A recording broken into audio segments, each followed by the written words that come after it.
దయచేసి మీరు యాక్షన్ తీసుకోవాలని సిన్సియర్గా కోరుకుంటున్నాను సార్. అయితే నేను ప్రాపర్ తెలుగు అమ్మాయి, తిరుపతి అమ్మాయి అయినా నేను బెంగళూరు నుంచి వచ్చాను సార్. కానీ ఇక్కడ లేడీస్కి కానీ ఎవరైతే జనాలు ఉన్నారో సామాన్యుడికి కానీ మేనేజ్మెంట్ సరిగ్గా చూడట్లేదు. బ్లాక్ లో టికెట్ అమ్ముకుంటున్నారు. పోలీస్ వారి శాఖ వారి బిహేవియర్ బాగలేదు. అసలు ఏ రెస్పాన్సిబిలిటీ లేదు. టికెట్లు ఉన్నా కూడా లేవని చెప్పి మమ్మల్ని బయట గెంటేశారు. క్యూలో ఉండాలని బయట పంపించేశారు. దయచేసి డిప్యూటీ సీఎం గారిని రిక్వెస్ట్ చేస్తున్నాను, దీని మీద యాక్షన్ తీసుకొని మేనేజ్మెంట్ వారిని కొంచెం చేయాల్సిందిగా సామాన్య భక్తులు. యాజ్ ఆఫ్ నౌ ఇక్కడైతే బాలేదు సార్, వర్స్ట్ గా ఉంది సార్.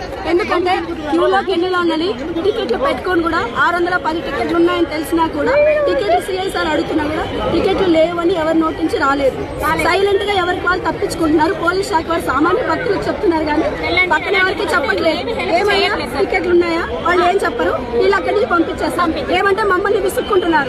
ఏమని చెప్పలేదు, అది ఉన్నాయని చెప్తారు, మాకు లేవని చెప్తారు. సిఐసార్ అడిగితే లేవని ఖచ్చితంగా చెప్పరు. నాకేమి చెప్పట్లేదు.